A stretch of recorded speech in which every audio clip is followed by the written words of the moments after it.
Hey guys, this is Nathan, and welcome back to another episode of Feed the Beast Infinity Evolved. So, in between episodes, I did a little bit of wandering around in the nether, and I got some nether wart, which is somewhere around here, and I killed a ghast and got some ghast tears. So I went ahead and took the ender pearls that I had and made a safari net.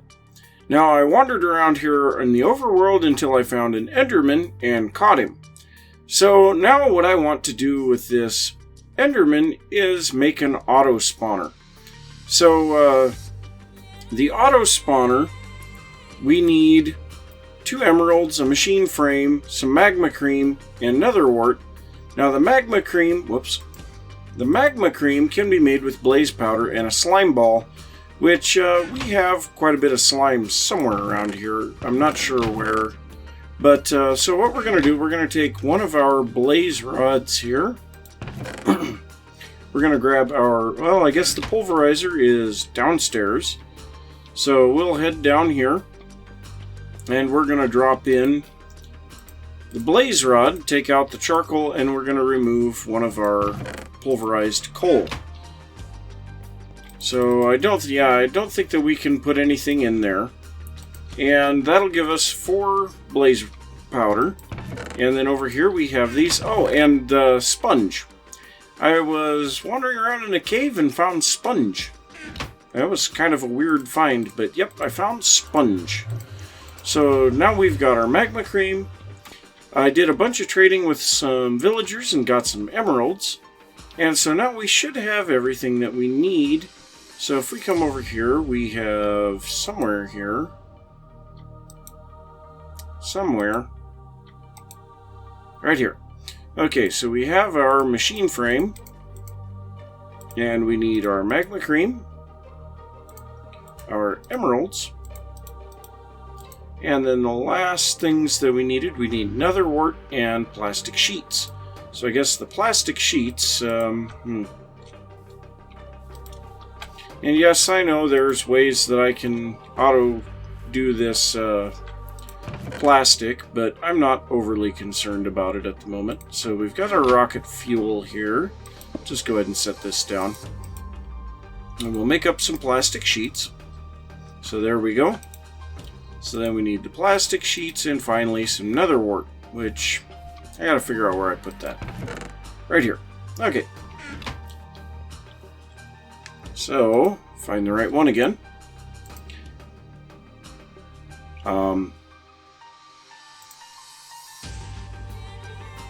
Okay. Oh.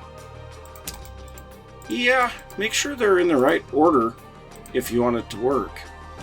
Now, another thing, you may have briefly seen it here. I want to make a satchel from thermal expansion. I'm not entirely sure what this is going to be like, but obviously it is a pack that we can carry around.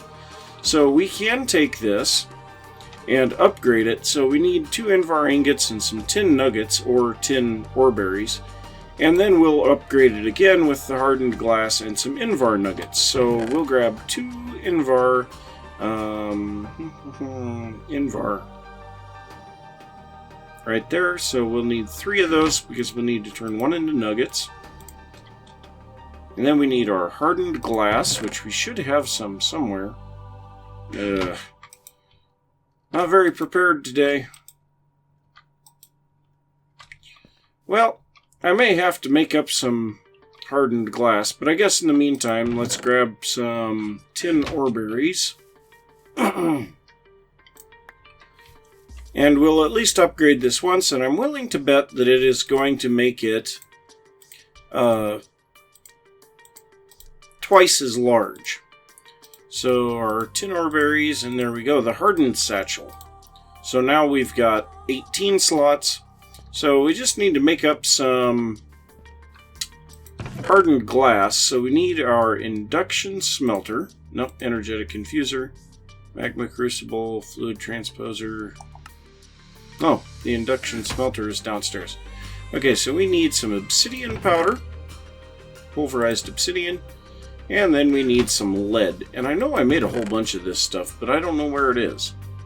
So lead, lead, lead. So we'll go ahead and make this stuff up.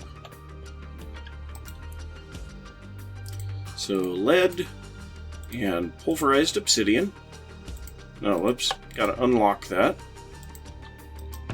And that's gonna make us our hardened glass. So there we go.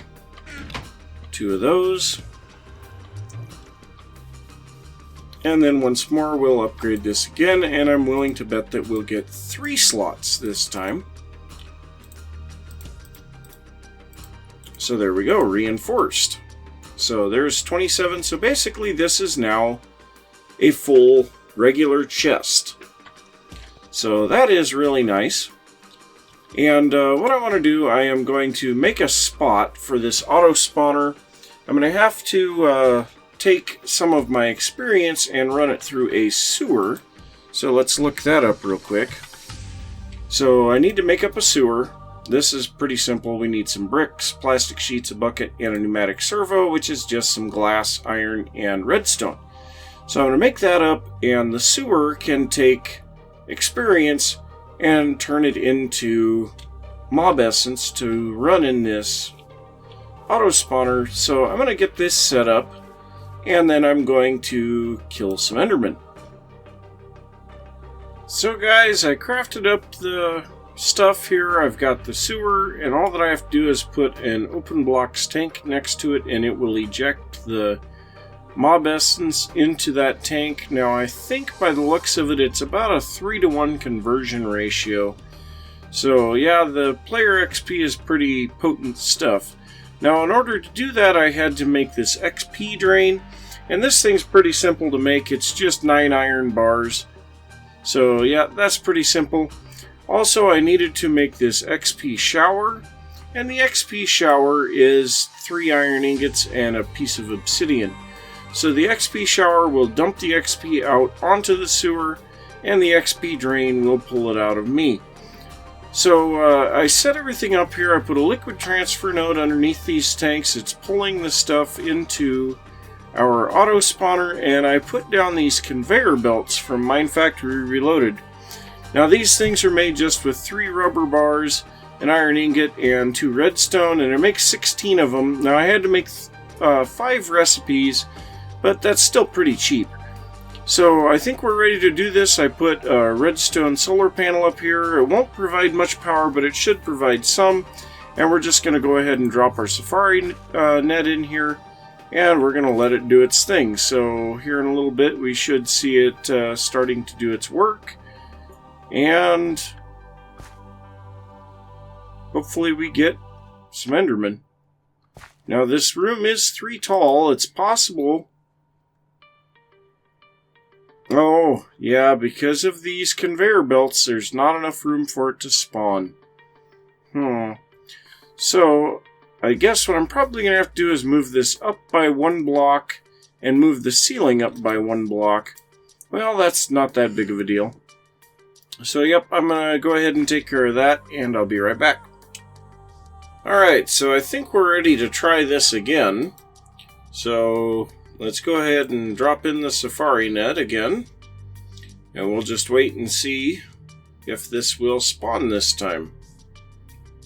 So, yep, there we go. Perfect. And there we go, Ender Pearl. So, yeah, we are going to kind of be limited by power here, which is fine, because I don't really want this to produce a lot of them. A mighty Enderman. Okay, so that gave us a common treasure. And that gave us a whole bunch of gold coins. So that's nice. So I think this is going to be, I'm just going to sit here and kill some of these guys for a little bit. And, oh, that is a bit of a problem.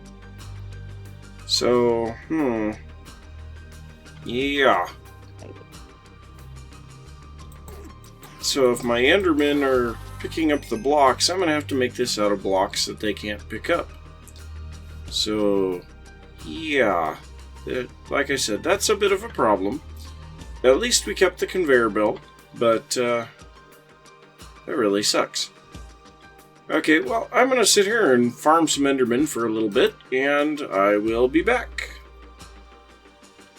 So while I was killing all those Endermen, of course, I was getting a whole bunch of loot bags, and I got a whole bunch of gold coins and a few potions and some gold, and a few unknown dimlets. But, yeah, the unknown dimlets, we're not going to worry about those for a little bit, but I was looking at uses on the ender pearls, and if we go over here to the crafting recipes, I got over here and we have a storage scanner from RFTools. It says press shift. This machine can scan all nearby inventories and show them in a list. You can then search for items with all those inventories. So I thought that we might look into RFTools. Now, I knew that RFTools was kind of like Mistcraft in the fact that you have these dimlets that can make different dimensions, but I had no idea that it had something like this, and then so I started looking at what else there is here. There's an RF monitor, which can detect the amount of RF in an adjacent machine. It can also send out a redstone signal if the power goes above or below some value. Same thing with the liquid monitor. You can choose the liquid and it'll send out a redstone signal. Then I saw these. Crafter Tier 1 can handle up to 2 recipes. Crafter Tier 2 can handle up to 4. Crafter Tier 3 can handle up to 8. So we have auto-crafting capabilities with this apparently. We have the storage monitor, this power relay. That's kind of interesting. And you can see these are incredibly cheap. They require resonant machine frames, but I think that we can handle that because we've got all of these wonderful ender pearls now. So we're going to have to start getting into Enderium gears, or Enderium, so that we can make Enderium gears. But other than that, the emeralds, I think what I'll do with that, I am going to go back over to the village and catch a villager in a safari net and bring him back and spawn a few. But yeah, I'm going to look into that because if we look at Applied Energistics, which is, of course, the general Apple Applied. So if we look at Applied Energistics, of course, the first step of Applied Energistics is a controller. Where is the controller block? How about we look up a controller instead? So the Applied Energistics controller, or ME controller, I guess, that requires a quantum core, which requires enriched Cinarium and 4 nether stars, and the Cinarium is a whole bunch of stuff, you know, irradiant uranium, which is glowstone and uranium in the assembly table. I mean, this stuff is ridiculously expensive. So instead, if we can go with RFTools, I mean, that is a heck of a lot cheaper. So, yeah, we are going to have to make these resonant machine frames, so I think there might be a couple of tools that I need to make, but aside from that, dense refined iron plates, we've already made those. Emerald chipsets are nothing major. The intricate circuit board may... No, that's not even going to cause a problem. That's just gold and redstone, and we got tons of gold from killing those Endermen. Also, in doing that, we almost get back enough experience to replenish the essence that we use.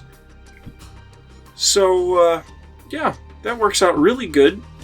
So I'm going to get some of that stuff together and try to get some things set up, and I will be back. So, of course, as I'm checking through the recipes, I've realized that a problem is shiny. So if I remember correctly, shiny ore is disabled in this mod pack. So the only way to get it is either through bees or by running... Oh, here, let's look at this. Or by running... Yeah, somewhere here. Cinabar through with Ferris is a very easy way to get it.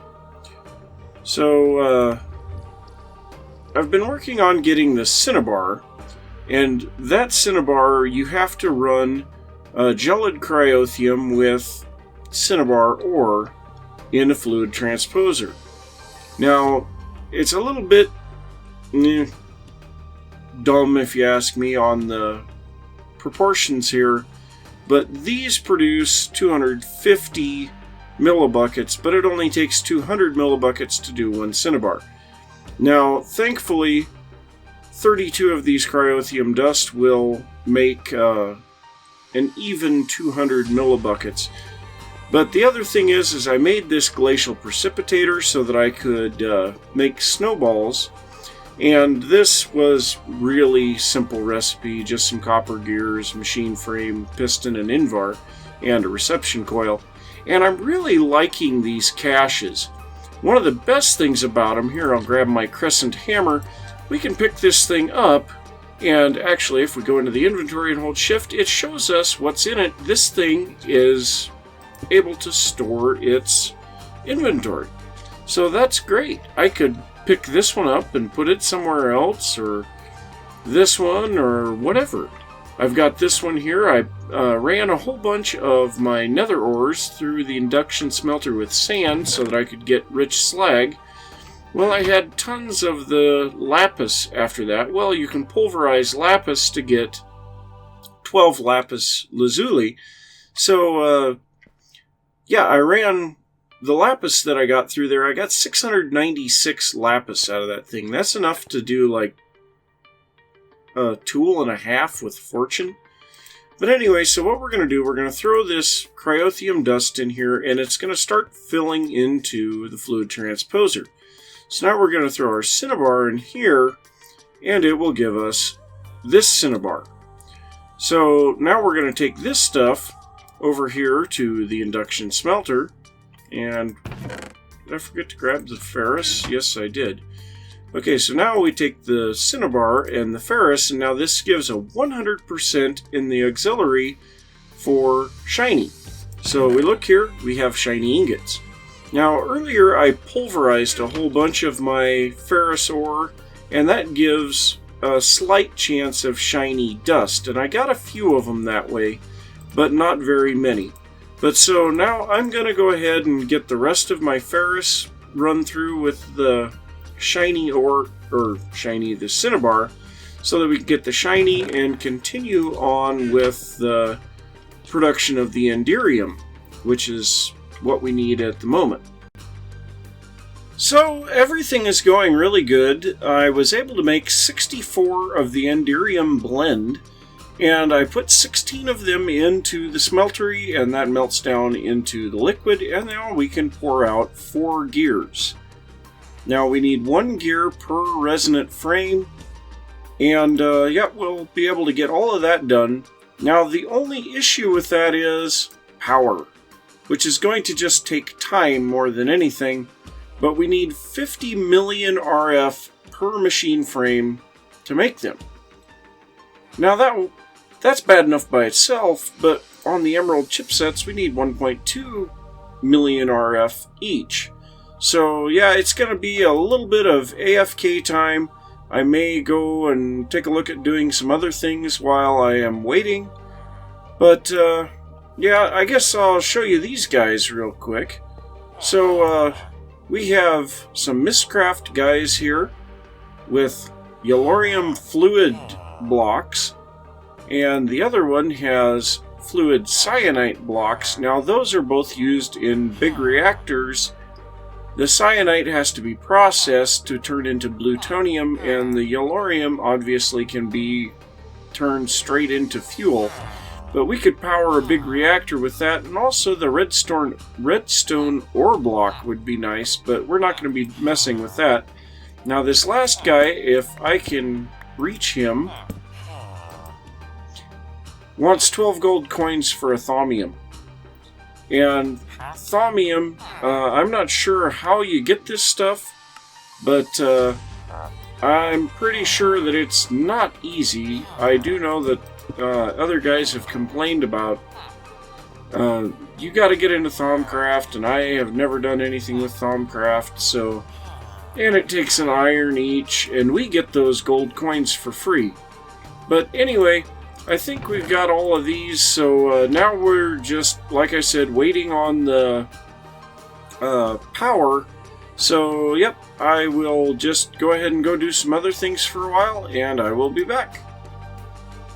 So guys, I let the game run for a little while, and we got our resonant machine frames, but it definitely made me think that we need to increase our laser bank, which means we're also going to have to increase our power production.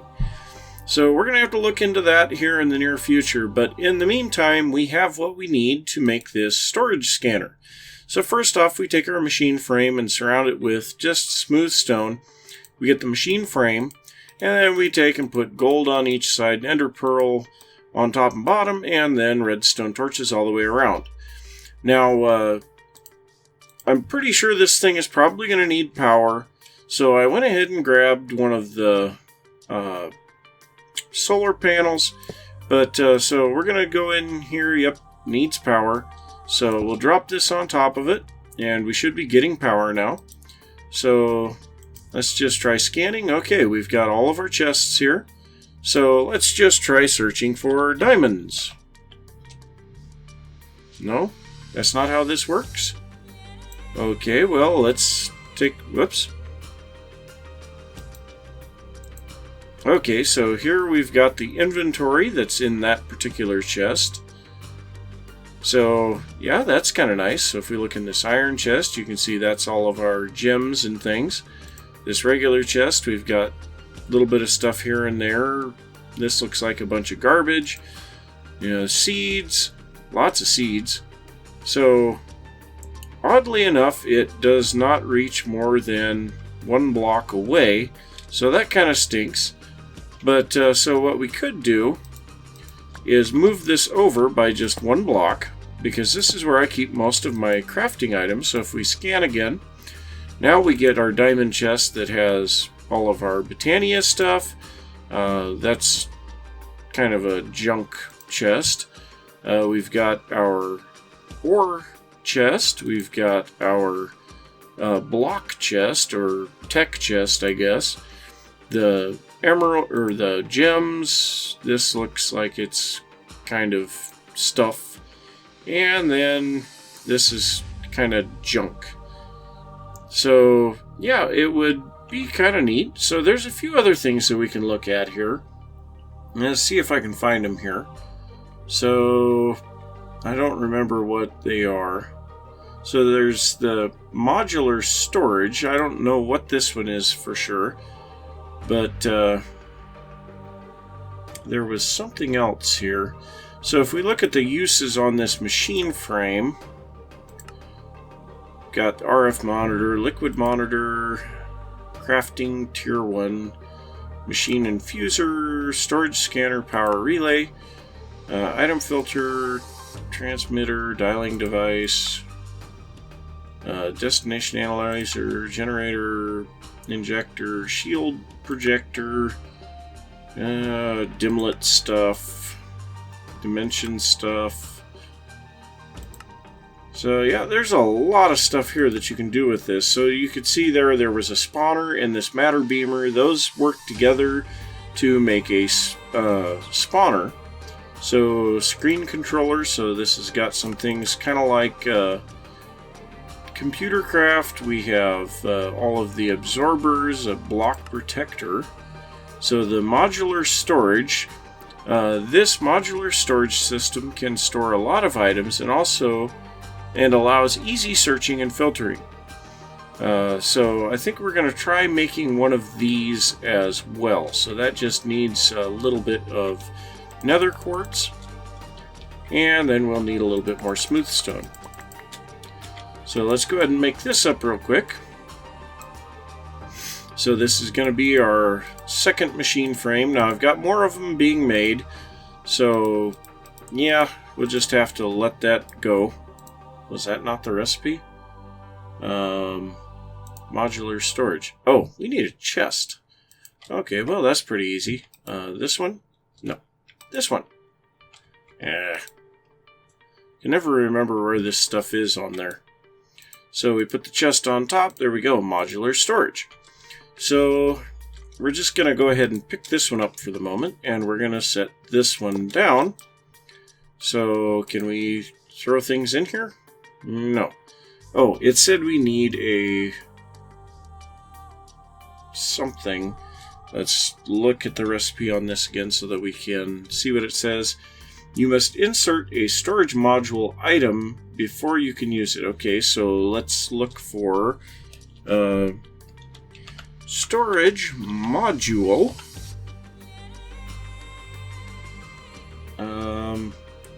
Text module. Regeneration speed. Okay, so there's got to be one here that looks like a chest or something. Where is it? I don't know. Okay, let's just look up the modules. So that's Steve's carts. So regeneration, speed, haste, saturation, feather falling, flight. Ooh, peaceful? Wow. Water breathing, night vision. Wow, there's some good ones there. So text, inventory module. Maybe that's what it is.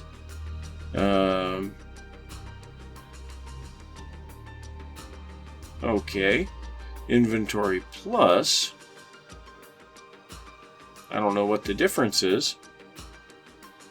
So there's a lot of modules here. I might have to do just a little bit of testing here to figure out what it is I'm supposed to be doing here. So yeah, I think I'm going to do that. Figure this out. Might let a couple more of those machine frames make up so that we can do a little bit more stuff, and I'll be back.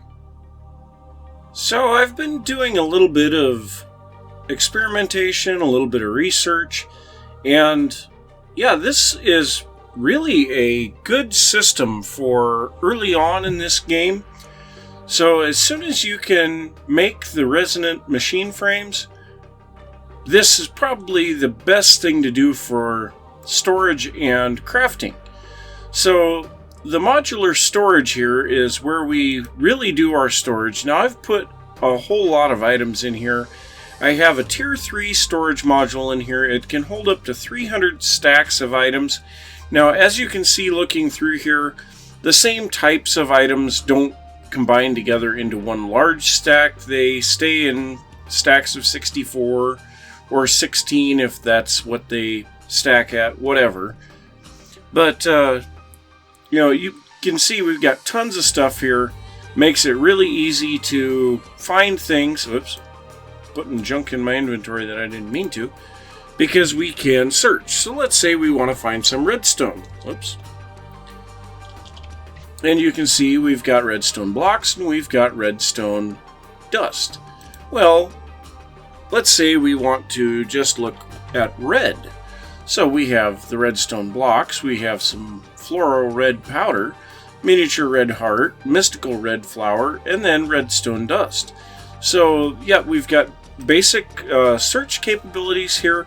We also can change this. Right now I've got it on icons. We can change this to where it's in a list view where we can actually see the name, or we can put it in columns where some of the names are going to be abbreviated. Like you can see block of redstone doesn't make it completely. Now most of this stuff you're going to know what it is because you've dealt with it quite a bit. Now the other thing is we can sort it by name or we can sort it by count. Now unfortunately this does not combine all of the stuff together, so it puts down full stacks first and then just trails off to the end. But this is a really easy way to find single junk items. If you put it to count and go down to the bottom, you can see, like Wand of the Forest, Pestle and Mortar, the Lexica Botania, the Horn of the Wild. These are things that you're probably only going to have one of those. But, if you're running out of space, you can get those out of there. Now, the other really nice thing about this, we can take this storage module out. Now, this machine here does not take power, so we could go, come over here, we place this module storage back down, put the storage module in it, we've got all our items again.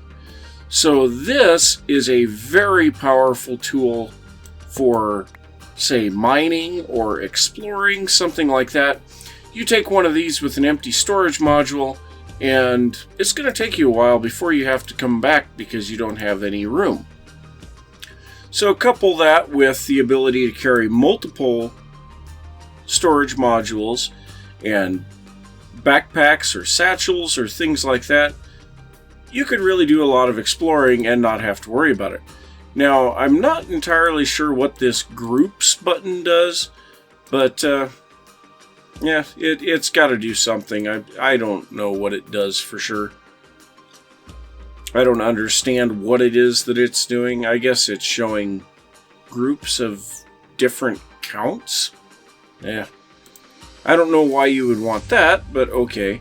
And then there's the compact equals stacks, which I saw a couple of things move around here, but yeah, that's just kind of a cleanup thing. Now there's a couple other things we can do here too. This slot here is for like OR dictionary support, and this is a filter. So this particular slot, you can say what items are allowed into this storage unit, and that's kind of nice.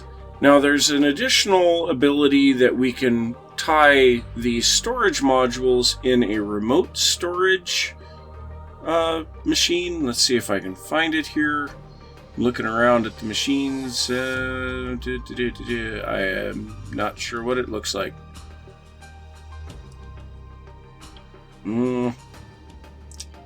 Well, anyway, there's oh, right here. Remote storage. So this thing isn't too bad other than the fact of needing that machine frame again. But we can put 4 storage modules in this thing, and then using the remote storage module, we can link those 4 storage modules to this, put this thing in this modular storage block, and we have access to all 4 of them. Now you do have to cycle one at a time, so you don't get to see all 1200 stacks at once, but yeah, you can definitely carry a lot, and you can use that to send things back to your base or bring things from your base when you're not there. So that's pretty nice. Now the other thing is we have this crafter. Now I went ahead and built the tier 3 crafter because, well, after you've built the tier 1, the tier 3 is easy to get to. Each additional tier just takes 2 crafting tables and 2 redstone torches. So why not? So what we can do with this thing is we put in recipes, much the same as you would in an applied energistics auto crafting system. So like we have the insulated copper wire, which takes a copper cable and a rubber bar. Well, there are a couple of things we can do here. We can have it keep, which the keep will make it to where if we put one item in here, it's not going to do anything. As soon as we put another one in, it should make... Oh, I have it set to only when it's redstone. So it immediately makes a copper cable, but it doesn't do anything else. So we throw another one in, and it goes in here. So now the next thing is we have the INT, which keeps the crafted item in, and here, I'm going to turn off any INT, which keeps the crafted item in the inventory of the machine, and then we also have EXT, which it will output to these orange slots, and you're able to pull out of these slots with pipes or hopper, I think. So, yep, that's kind of nice, but so, yeah, we can have it go here, or we can have it kept in the internal inventory of the machine. So currently I'm going to keep it to internal, and we're going to turn this back to all. So now the electronic circuit, which takes some of those copper cables, some redstone, and an iron plate. So if we had this thing fed like this, we give it one iron plate, and why is that not working?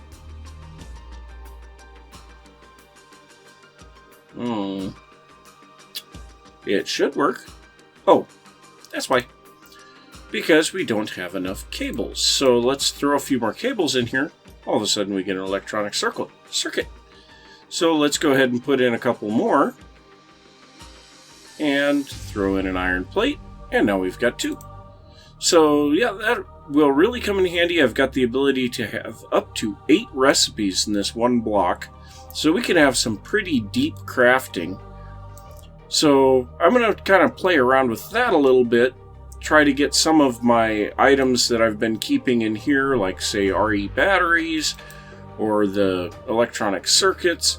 You know, a few of the things that I use a little bit more frequently, I'm going to keep those in some of these crafters so that it's really easy to just, you know, drop in one key item and out comes the item I need. So that'll be kind of nice. Once again, the storage, you know, it's not quite as good as Applied Energistics, but it's pretty good though. So that's kind of the beginnings of these RFTools machines, and I'm going to keep working on getting more of the machine frames so that we can delve deeper into this mod. But for now, I think I'm going to have to say that we're out of time, so thanks for watching. If you enjoyed the episode, don't forget to give a thumbs up. Let me know that you're enjoying it. Let me know if you have any thoughts on what I'm doing here. You know, if you've got any ideas on how to make any of this stuff work better, or anything that you'd like me to look at a little bit more in depth. And also, if you're new to the channel, don't forget to subscribe, and I will see you next time. Bye!